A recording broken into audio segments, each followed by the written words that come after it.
succeeded to my wildest expectations. When I was last on with you, when was it, about 3 weeks ago or so, I think we both agreed that it might be a challenge for them simply to just get out of the group stage. And even my most optimistic thoughts were that they could maybe get past England or France in the quarter-final, and then they'd obviously meet Germany in the semi-final, and I couldn't really see a way that they could beat Germany, because, I mean, even just taking all the pre-tournament Calcio Scomese controversy, even taking that out of the equation, I think most people just thought that Italy had less individual talent than all the other the nations that they'd be competing against in this tournament.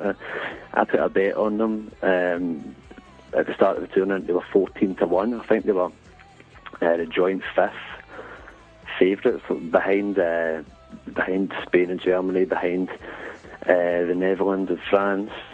So it's been really, really impressive. I mean, it was nervy, obviously, in the group stage against Ireland. It could have, if Buffon hadn't made that save from Keith Andrews. I mean, there's a few ifs and buts. He could have, if Spain and Croatia had played at that 2-2 draw, then the campaign could have ended there. But went on comprehensively, outplayed England. I can't remember the last time any Italian side outplayed a fellow major power in the international scene to that extent.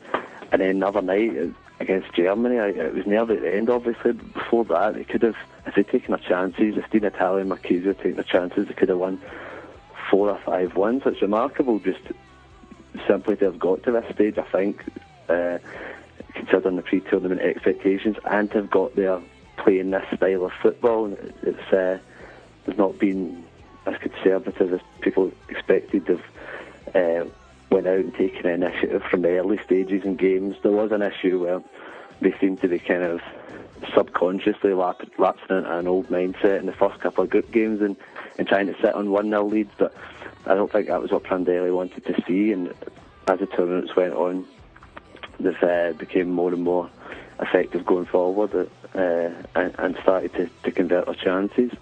So yeah, it's been incredible.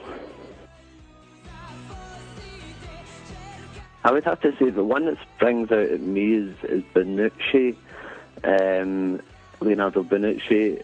Obviously he came in, he's a bit like Crescito, had a little bit of a doubt cast over him just before the tournament because of supposed involvement in the betting scandal. Well, he wasn't excluded from the squad. Came in the first game, played in the back three, I think mainly due to Barzali's injury, but I think he played very well in the first 2 group games. He then lost his place when Barzali returned to fitness against Ireland, but came off the bench when Chiellini was injured, played very well again, and he's just went from strength to strength as the tournaments went on. He's been good coming out of the ball with defence, coming out of the defence with the ball, which has always been a trait of his, but more importantly, in the defending side of things, he's been very, very solid. I think Balzaretti and Abate as well, ever since they came in the Ireland game, they've both been excellent. Balzaretti in particular, the other night, playing at right back, I can't remember him playing that position for about 5 years or so, but he sort of flung himself in the ways of shots and crosses so many times, made so many decisive interventions. I think he's had an excellent tournament, and you'd have to say Montalivo as well, even though there was a lot of scepticism about him playing in such an advanced role behind the strikers. He's adapted to it, did very well against England, and once again the other night against Germany, obviously set up Balotelli's goal with that long ball over the top. So those, I'd say they've stuck out. Cassano as well, although he's been a bit patchy at times, I wouldn't say he's been at the very best form that he can produce, but in the key moments he has made a few decisive contributions. Obviously that cross to provide Balotelli's first goal against Germany the other night.